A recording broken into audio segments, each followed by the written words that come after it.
আসসালামু আলাইকুম। সংবাদে আপনাদের সবাইকে স্বাগত। সংবাদ শিরোনাম।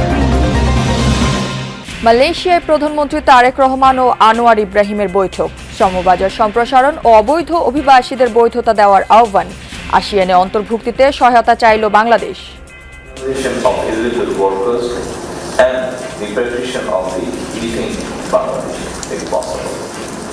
We agree that recruitment should be transparent, fair and equitable.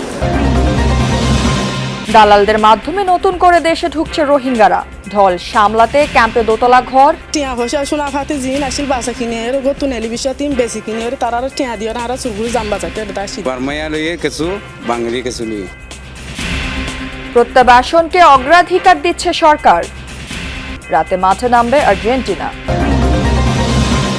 নতুনভাবে উজানের ঢল না নামায় সিলেট ও সুনামগঞ্জে কমছে নদ নদীর পানি, আগামী 48 ঘন্টায় রয়েছে হালকা বৃষ্টিপাতের সম্ভাবনা।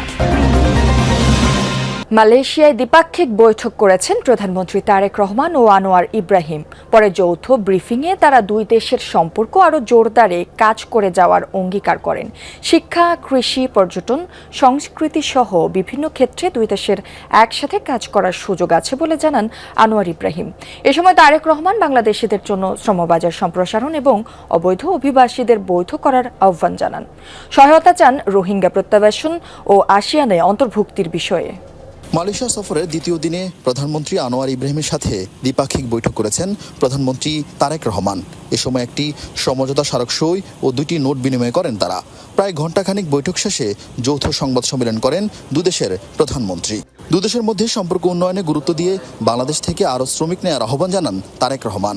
এছাড়া অবৈধ অভিবাসীদের বৈধ করে নিতে বাংলাদেশের পক্ষ থেকে আহ্বান জানানো হয়। Prime Minister Anwar Ibrahim to consider recruiting more Bangladeshi workers as well as to open the labour market as soon as possible. I also raised issues relating to regularization of illegal workers and repatriation of the detained Bangladeshi if possible. আসিয়ানে যোগ দেওয়ার আগ্রহ জানানোর পাশাপাশি দীর্ঘদিনের রোহিঙ্গা সংকট সমাধানে মালয়েশিয়ার সহায়তা চান প্রধানমন্ত্রী Tarique Rahman. We also discussed regional cooperation. Bangladesh seeks closer engagement with ASEAN and aspires to become an ASEAN sectoral dialogue partner. We are also interested in joining the regional comprehensive economic partnership. I appreciate Malaysia's support for Bangladesh.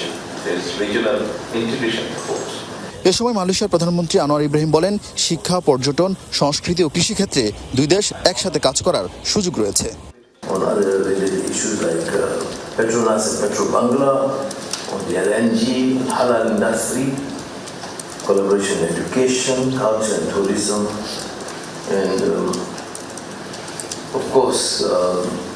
Through our common effort to try and work in influence to resolve the predicament of refugees, Rohingya.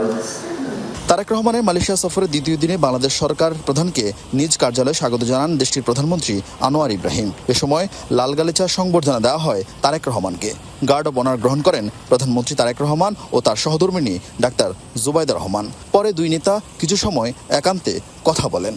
যে পাহাড়সম প্রত্যাশা নিয়ে প্রধানমন্ত্রী তারেক রহমানের এই Malaysia সফর, সেই সফর কতটুকু সফল হবে তা নিয়ে ছিল নানা ধরনের সংশয় আর অনিশ্চয়তা। তার কারণটাও পরিষ্কার, মালয়েশিয়া সরকারের কঠোর নীতি।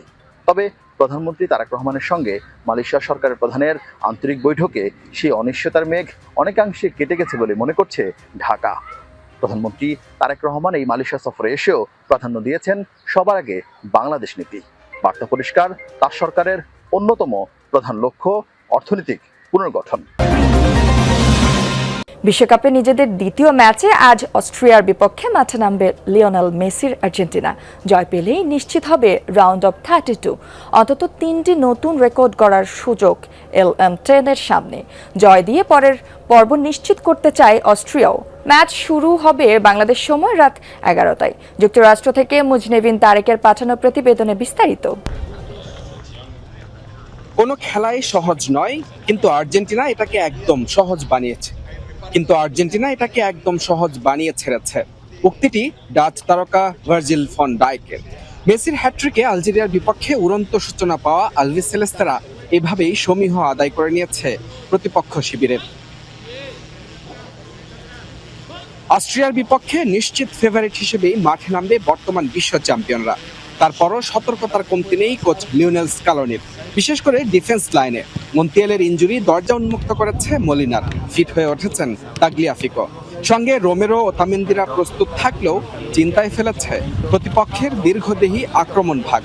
ডি পল, ম্যাকঅ্যালিস্টার, এনজো ফার্নান্দেজদের মিডফিল্ড স্বস্তি দিলেও উইং নিয়ে দুশ্চিন্তা কম নয়। আলমাদা নাকি গঞ্জালেস, কে হবেন ত্রাতা? আর আক্রমণ ভাগে মেসি বোতলবন্দি হলে হাল ধরবেন কে? মার্টিনেজ নাকি আলভারেজ? সে সমীকরণ মেলাতে হবে স্কালোনিকেই। সব মিলে জমাট লড়াইয়ের অপেক্ষায় আলভি সেলেস্তারা। অনেক চেষ্টার পরও রোহিঙ্গা অনুপ্রবেশ বন্ধ করতে পারছে না বাংলাদেশ। রাখাইনে চলমান অস্থিরতা আর নির্যাতনে দালাল ধরে লাখ লাখ টাকা খরচ করে বাংলাদেশে চলে আসছে অনেকেই। ঢল সামলাতে স্থান সংকুলান না হওয়ায় অস্থায়ী দ্বিতল ভবন তৈরি হচ্ছে রোহিঙ্গা ক্যাম্পে। স্থানীয়দের অভিযোগ, এতে মিয়ানমারে থাকা বাকি রোহিঙ্গারাও চলে আসতে আগ্রহী হচ্ছে। সরকার বলছে রোহিঙ্গাদের নিজ দেশে ফেরত পাঠানোই অগ্রাধিকার, সে অনুযায়ী কাজও চলছে। মাহফুজ মিশুর রিপোর্ট, সাথে ছিলেন এহসান আল কুতুবী, ক্যামেরায় ছিলেন মাহফুজ মিঠু। সেই 2017-তে বিশাল রোহিঙ্গা ঢল, প্রায় এক দশক ধরে তাদের ঠিকানা এই রোহিঙ্গা ক্যাম্প। ঢাকা, নেইপিদো, দ্বিপক্ষীয়, বেইজিংকে নিয়ে ত্রিদেশীয় কিংবা বহুপাক্ষিক উদ্যোগ, রোহিঙ্গাদের ফেরাতে কাজে আসেনি কোনো চেষ্টাই। বরং প্রায় প্রতি সপ্তাহ বা মাসেই নতুন করে ঢুকছে রোহিঙ্গারা। তাদের অর্থনৈতিক কারণ হোক, তাদের সাথে পারস্পরিক দেখাশোনার কারণ হোক, যে কোনো কারণে ক্রস বর্ডার একটা মুভমেন্ট মাঝে মাঝেই হওয়ার একটা সুযোগ তৈরি হয়। তো এই দিক থেকে মাঝে মাঝেই রোহিঙ্গা অনুপ্রবেশ ঘটে। এমন কোনো সপ্তাহ বা মাস যায় না যেই সপ্তাহ বা মাসে রোহিঙ্গারা বাংলাদেশের অভ্যন্তরে প্রবেশ করছে না। যখন প্রোট্রাক্টেড ক্রাইসিস হয় তখন অটোমেটিক্যালি ইন্টারন্যাশনাল অ্যাক্টরদের ফোকাসটা শিফট হয়ে যায়। তারা ধরে নেয় যে এটি এখন একটা স্থায়ী সমস্যা, সুতরাং যেই দেশে এই সমস্যাটি আছে তাদেরই মাথা ব্যথা হয়ে দাঁড়ায়। রোহিঙ্গা ক্যাম্পেও দেখা মিলল সদ্য আসা অনেকের সাথে। জানালেন রাখাইনে চলমান নির্যাতনে দেশ ছাড়তে বাধ্য হয়েছেন তারা। কিছু কিছু বুড়া বুড়ি আছে দি তারা ফুরি শান্তি হয়ে যাই ভাই। আর তাদের বাংলাদেশে অনুপ্রবেশে সহায়তা করেছে সংঘবদ্ধ একটি চক্র। সেজন্য তাদের দিতে হয়েছে নগদ টাকা বা স্বর্ণালঙ্কার। টিয়া পয়সা সোনা ফাতে জিন আসিল বাসা কিনে এর গতু নেলি বিষয় তিন বেশি কিনে এর তারা টিয়া দিয়ে আর সুরগুলো জাম বাঁচাতে আসি দে একজন হার বারমাইয়া লইয়ে কিছু বাঙালি কিছু লইয়ে। নতুন আসা রোহিঙ্গাদের আবাসন নিশ্চিতে তৈরি হয়েছে বিশেষ ধরনের দোতলা এমন ঘর, যদিও এগুলো অস্থায়ী বলে জানিয়েছে সরকার।